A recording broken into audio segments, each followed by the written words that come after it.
Welcome, dear Vaginismus sister. We meet yet again for another question and response session that we have here inside of our private Vaginismus Sisters community. Now, this won't be the only community that we have together because something exciting is in the works that I have been feeling deep inside my heart as a way to evolve our support systems here at Vaginismus Sisters, the way that I can support you in your journey based on everything that I have learned from mine, as well as the humans that I have supported in their own sexual liberation.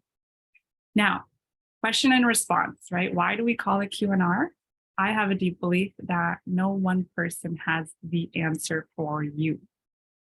That means that anything that I share today, though it may seem like an answer, it truly is a response that comes from my life experiences, and a response that you get to decide whether you want to apply to your life, to your journey. I have been incredibly frustrated in the past with people pretending to have the answers. And in my experience, medical professionals pretending to know things, pretending to have certainty about things they truly didn't know very much about. And hence, I would have much more appreciated if somebody told me, I don't know, as a response, rather than a made up answer that I put a lot of significance on. So I commit and I promise to you that if ever I don't know something, I'm going to tell you that. I'm going to own up to it and tell you that, and work together with you to find a response, a path forward that actually feels right for you. Okay. So today we've got two questions, and both of these questions relate to our transition to PIV sex. So I'm going to read out the first one, and let's get into a conversation about what transition actually looks like into whatever your intimacy goal might be. But the beautiful human asking this question seems to be PIV. So how hard is it? How hard is the transition from dilators to PIV? Any advice? For anyone who may be wondering, what is Katrin saying right now? What does she mean by PIV? This means penis and vagina sex. It is one form of sex that we could have as vulva owners, as vagina owners. And it's really important to keep this in mind because part of the journey with overcoming vaginismus really does necessitate that we broaden our definition of what sex is. The truth is, I felt like I couldn't have sex when I was experiencing vaginismus. At first, it felt like I had absolutely failed at sex. I had failed at being a girlfriend. More deeply than that, it seemed like I had failed at being a woman. And my identity as a woman was filled with a lot of resentment and pain and anger and frustration. Not only for this reason, for other reasons as well. But this was a part of what created a disconnection for me, feeling like I was a valuable contributor to my relationship, a woman in the world who could be confident with who she is, because I associated what I could do as being really important in my value. In order for us to overcome vaginismus, we have to be able to see and appreciate and find joy and play in the forms of sex that we can enjoy up until the time comes that we feel ready to also add penis and vagina sex on our menu of sexual experiences. Okay? You can have other forms of sex that are non-penetrative at any step in your journey, including not having any form of penetration, not being able to wear tampons. There's so much to play with. And the critical shift in our mindset and in our belief system happens when we start to have sex, enjoy sex, feel like nothing is missing while continuing our journey with overcoming vaginismus. And when we arrive at that point of readiness, simply see it as adding another beautiful, nourishing piece of food on our menu of sexual experiences. If not, what tends to happen is that we put so much pressure, so much focus, so much expectation on ourselves and our bodies to perform for what we put on the pedestal. PIV sex being at the top of this hierarchy of what it means to be a valuable sexual being or a good enough girlfriend or wife, whatever it may be. So this is just a foundational consideration.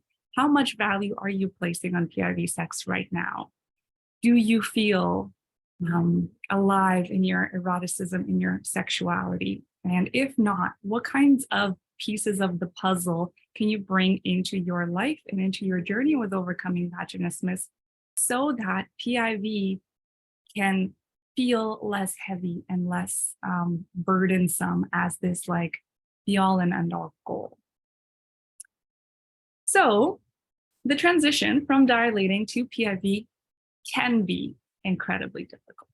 It can be incredibly difficult because of all the heaviness we put on it as an idea.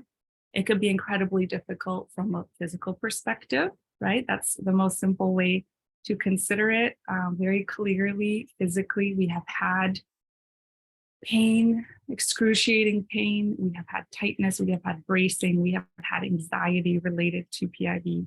And hence, this transition from being able to have penetration with dilating to the PIV experience can be incredibly difficult as a result of so many different factors. I say this because, let's be real, like we've got to keep it real in the vaginismus journey. These challenges are there, and it can be incredibly hard when we haven't built the confidence and we haven't done a lot of the deep inner work to be able to feel safe in that transition, to feel safe, to feel curious, to feel playful, to feel confident in all of our progress so far, to have an awareness about the unique challenges that the PIV transition brings, right? If we haven't done a lot of that groundwork, it makes so much sense that the transition to PIV sex is incredibly difficult. For me, it was incredibly difficult. Every single time that I did try to, and I tried to quite a few times before I was truly ready, what I would experience is this flashback to all of the times where I was holding my partner close to my body as he was inside me in the most painful way possible, just so he does not see the tears that were rolling down my cheeks, because I so very much wanted to please him. I so very much wanted to be that girl that can have PIV sex and who was quote unquote normal in the way that I considered it back then. And so when I tried to transition to PIV sex in a way that didn't honor where I truly was in the journey, because I wasn't ready yet, and that's why the bracing continued to happen and the pain continued to be present.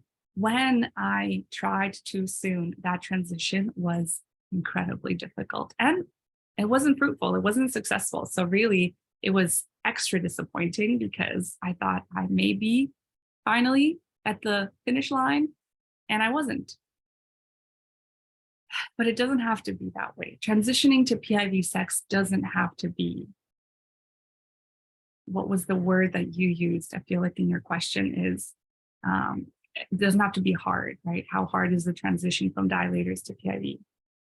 It doesn't have to be hard when we hold ourselves with a lot of grace, with a lot of self-respect and self-love through the process. When we have done the emotional foundational work to even understand what were the contributing factors to our vaginismus experience, go into them, dive into them, and create a really beautiful, deep self-awareness with the upbringing, the circumstances that we had in our life that led us here, how vaginismus it may have and was really on our team. It was a protective body response that helped our body set boundaries that our voice yet couldn't on a subconscious level, right? Vaginismus is the protective body response that says our no for us. For one reason or another, even if we can't truly understand yet what those reasons may be, but the body's wisdom held up and it spoke our no in ways that our voice, that our awareness, that our expression couldn't at that moment of life. And so once we have started to do that deep emotional work and understanding and actually be able to see vaginismus as, oh my goodness, body, thank you for doing this thing for me that actually served me. It takes that kind of deep healing to be able to serve as the foundation when you're at the cusp of finishing with dilating and transitioning to PIV sex, to make that experience actually very effortless and easy, right? Because there are the emotional components like we just touched on.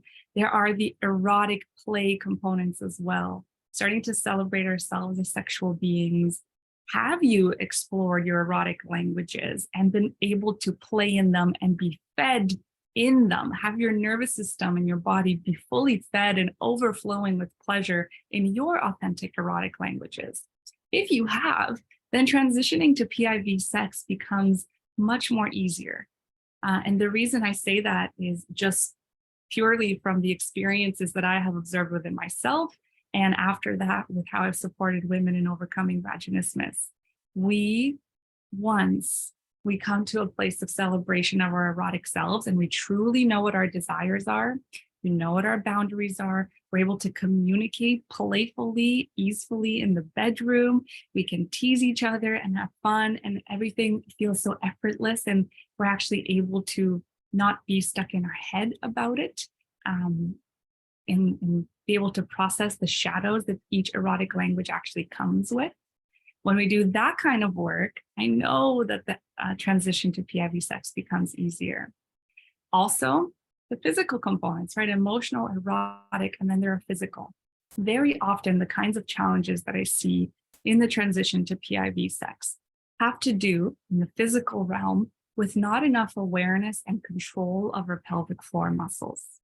That's the foundations. If we haven't spent the time to create that mind-to-body connection with ourselves and with our pelvic floor muscles, then of course, the bracing response and the tightening response is going to happen almost in an automatic fashion without us being able to intervene and to take over, and with our intention to be able to arrive at a place of downregulation of the nervous system, relaxing our entire body, including our pelvic floor muscles, and achieving that full out openness and physical relaxation in our vagina.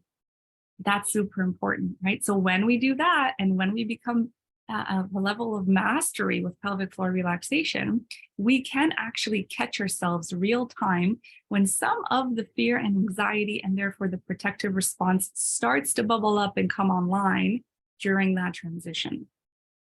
Additionally, one of the challenges with transitioning to PIV sex is, I'm going to go with the deeper, more emotional one first. It's actually not feeling fully safe to surrender to another human being. With dilating, we're the one holding the dilator. We're the one taking our time with a dilator in hand, knowing the pace that we're going to go at, knowing the exact technique, knowing the angle, being able to have that feedback loop happen in real time between our body and our feelings and our hand, and how much we can speed it up or slow it down or stop a movement altogether. With a human, even when it's your partner that you love and you trust deeply, there is that separation in the feedback loop. You can feel, you can have those little tidbits of physical sensation that your body uses to communicate with you, to ask you to slow down or stop or speed up or whatever. And there's a disconnect from that other human because his brain or her brain is separate from yours. So what becomes important as a skill there is to be able to communicate and find safety in communication in order to close the gap on the feedback loop. But even more deeply than that, you are now at the whim of someone else's consciousness, someone else's energy, someone else's intentions. And there are many reasons in our life for which we learned that it is not safe to relinquish control.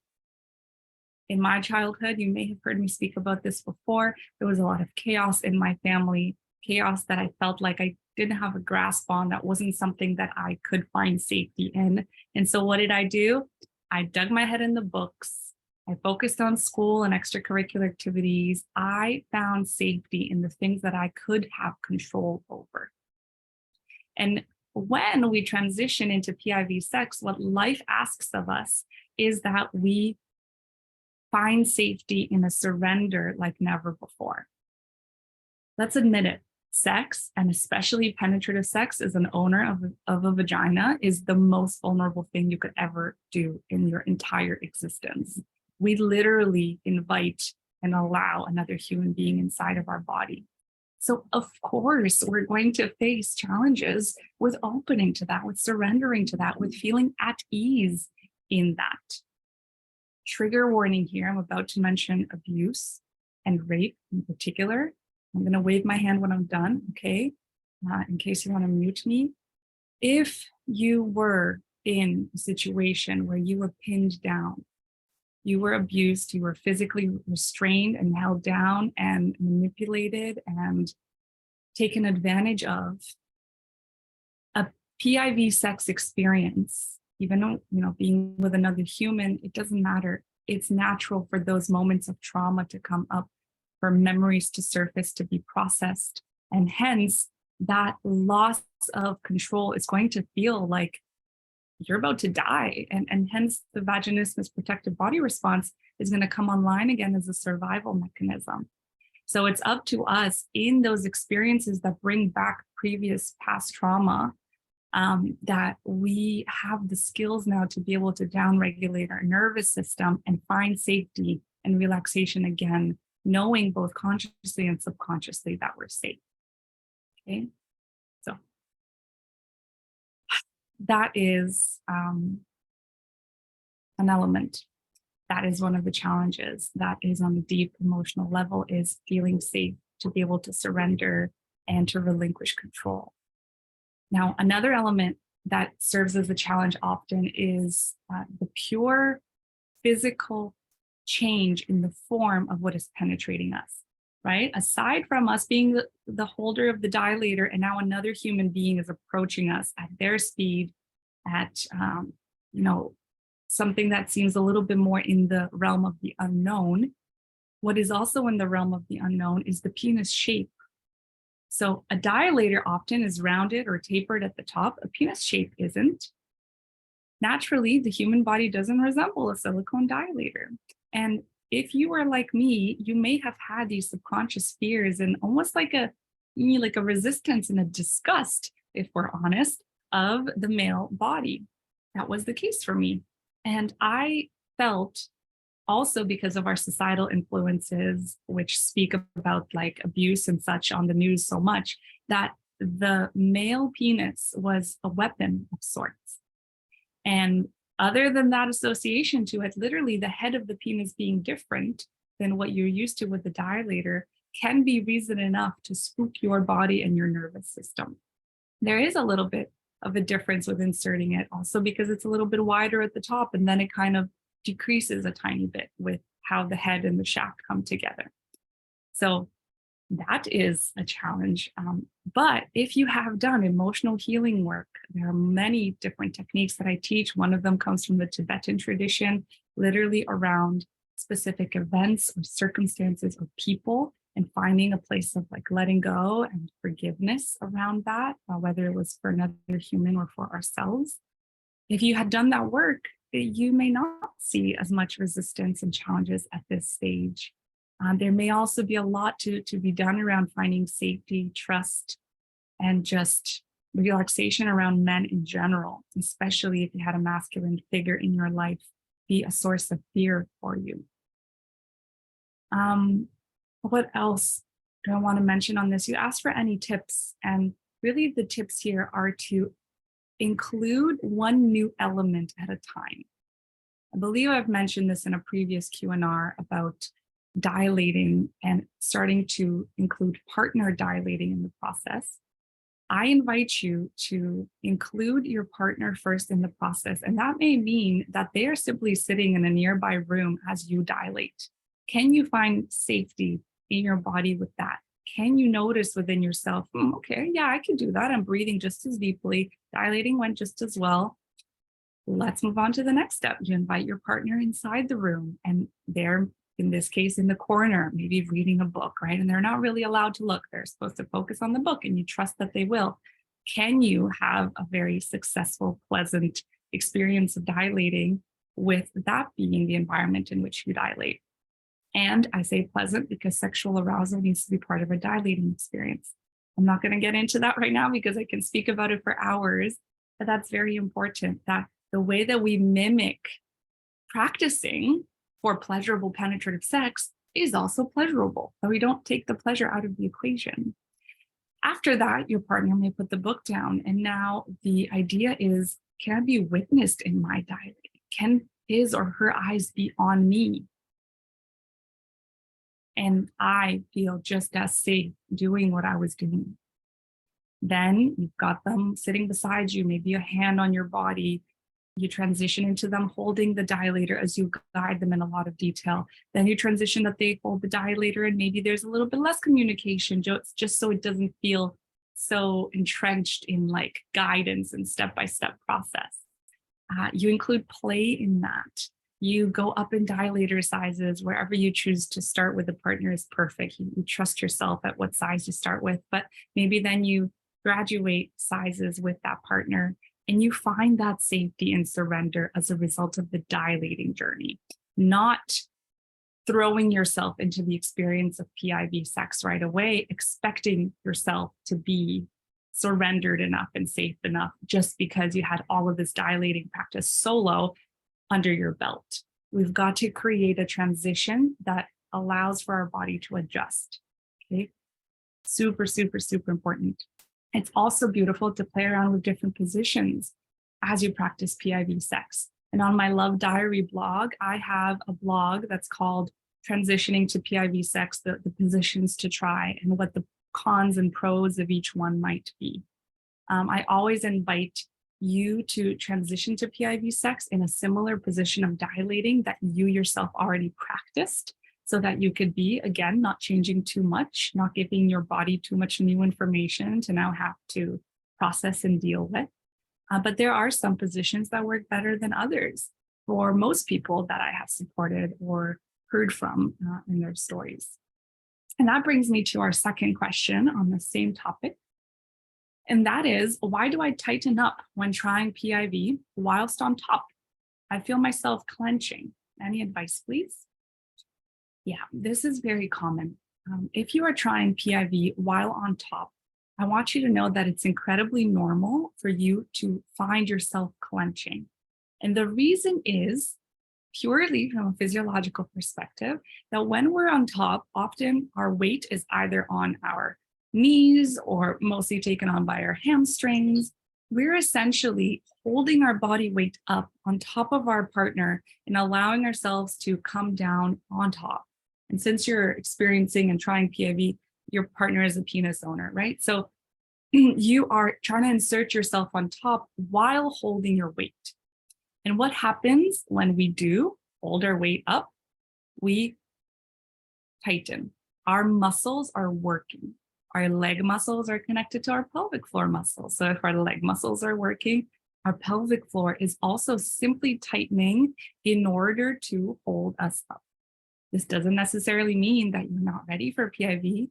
It doesn't mean that you're bracing or feeling worried or that the vaginismus protective body response is like at its height. No, it simply means that your leg muscles are working. So we can try a different position so that you can feel completely at ease and relaxed. Just like if you were trying to put in a tampon and you were doing so while standing, putting a tampon in like so, you would be finding that to be a much harder experience. You would be having a harder time with it than if you were to go down and do almost that frog pose. So you're, what's the word? You're basically just like sitting all the way down into a deep squat. That would be a much easier way to insert a tampon, because in that position, your pelvic floor muscles don't have any work to do. They can be completely relaxed. So the deep squat is not as good though as being on your back, right? And having your legs open. So I invite you in your try with PIV sex next is to forget about the position of you being on top. If it feels better and safe, right, to try a position in which you're laying on your back, you've got your legs rested on the side, maybe you prop them up with some pillows. Sometimes what helps is also to have your butt elevated. So your partner, so you don't have to be trying to raise your hips up as your partner is trying to insert.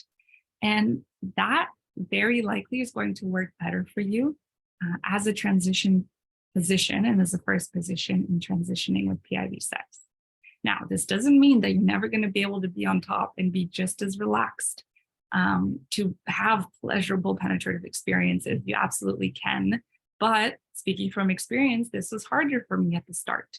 Right now, easy peasy, effortless, really pleasurable, a fun position to play with. But at the start, surround yourself with the circumstances, the environment, the relaxation on all the levels that you can find so that you can create this to be an easeful experience for you. Okay. I trust that this helps. If you have additional questions, feel free to include them in our group. You can always post anonymously. You can comment on the latest question and response thread. And it has been a pleasure being here and sharing on these questions, sharing my responses, right? Remember, nothing that you heard today is the be all and end all answer, but it is a response that I trust that you have found valuable. I'm going to head off having a consultation in 7 minutes with one of you that bravely decided to have this conversation, which I'm so excited about. And I invite you to book a private consultation with me on my website if you would like to. And other than that, keep an eye out because we have really exciting news coming up in our Vaginismus Sisters community. A more interactive space for connection and for guidance, for tips, for sisterhood is in the works. And I'm so excited to bring it to you. Okay, have a wonderful day. Bye.